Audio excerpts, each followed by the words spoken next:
রহমতুল্লাহি ওয়া বারাকাতুহু। আপনারা আমার নাজমুল ইসলাম চ্যানেল থেকে সবাইকে শুভেচ্ছা রইল। আমি আজ যে বিষয়টা বলবো সেটা হচ্ছে বাংলাদেশের জামাত ইসলামী এবং নারী নেতৃত্ব। আমরা দেখেছি এই যে 5ই আগস্টের যে আন্দোলনটা, এখানে কিন্তু অনেক নারী ছিল, জামাতেও ছিল, এনসিপিতেও ছিল। আবার আমরা সাধারণত ঢাকা ইউনিভার্সিটিতে তো এখন তো ডাকসু, এখানে সব শিবির। আমরা দেখেছি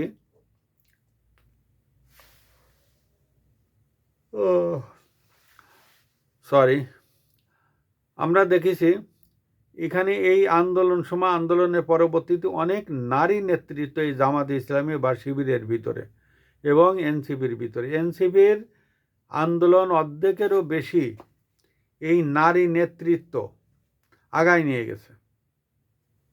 এবং ঢাকা ইউনিভার্সিটিতে কোনো বিপদ হলে বা কোনো মেয়ে গঠিত সমস্যা হলে কেউ কিছু বললে এই ঢাকা ইউনিভার্সিটির শিবির ক্যাডাররা একদল মহিলা বোরকা হিজাব পরাইয়ে নিয়ে যাইতেন বিক্ষোভ করার জন্য। আজ সেই জামাত এনসিপিতে নারী নেতৃত্ব নাই। সম্ভবত জামাত 300-র কাছাকাছি তারা সংসদ নির্বাচনে প্রার্থী ঘোষণা করেছে, কিন্তু সেখানে একটাও নারী নেতৃত্ব নাই,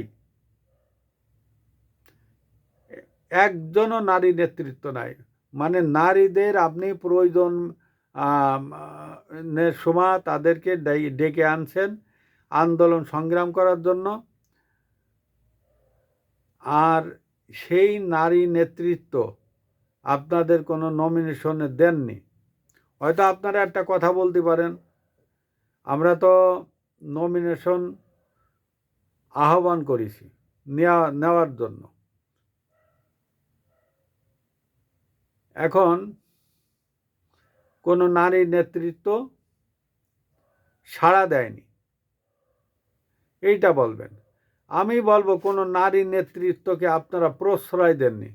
নারীদের দিয়ে কাজ করাইবেন, নারীদের দিয়ে প্রয়োজন মেটাবেন, নারীরা আন্দোলনের অগ্রভাগে থাকবেন, কিন্তু আপনারা সেই নারীদেরকে কোনো অধিকার দেন না।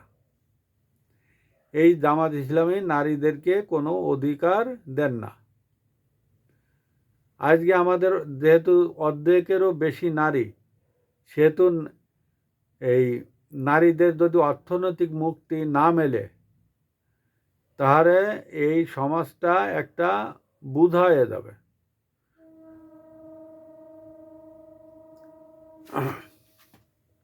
নারীদের নিয়ে মিটিং মিছিল করলেন, নারী সংসদ সদস্য পদপ্রার্থী নাই কেন?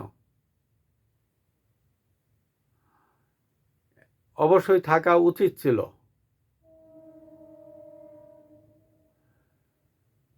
প্রায়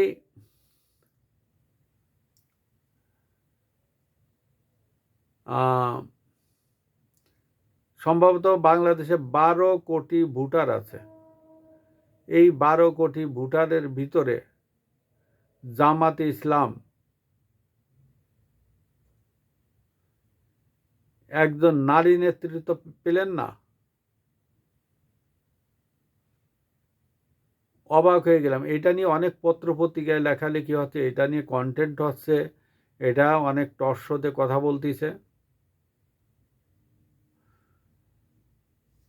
এই নারী নেতৃত্ব নিয়ে দেশে বিদেশে জামাত ইসলামের দিকে আঙ্গুল তুলে কথা বলছে। তাদের যে জন্মস্থান অবিভক্ত পাকিস্তান, সেই পাকিস্তানেও কিন্তু একসময় নারীর নেতৃত্ব ছিল, এখনও কিন্তু আছে।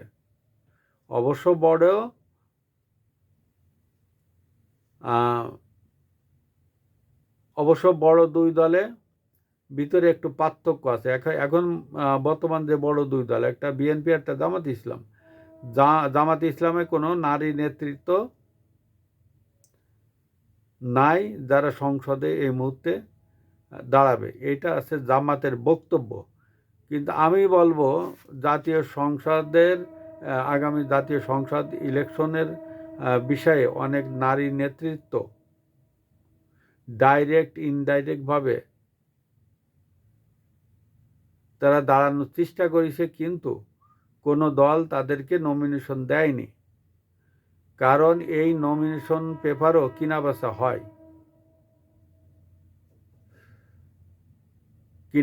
হয়, এবং তারা সামনাসামনি কোনো দলের কোনো লিডারের সাথে কথা বলতে পারেননি, কিন্তু তারা গোপনীয়ভাবে অনেক চেষ্টা করেছে, তাদেরকে নমিনেশন দেওয়া হয়নি। সুধী দর্শক, আমার চ্যানেলটি আপনারা সাবস্ক্রাইব বা ফলো করে আমার পাশে থাকবেন। আসসালামু আলাইকুম ওয়া রাহমাতুল্লাহি ওয়া বারাকাতুহু।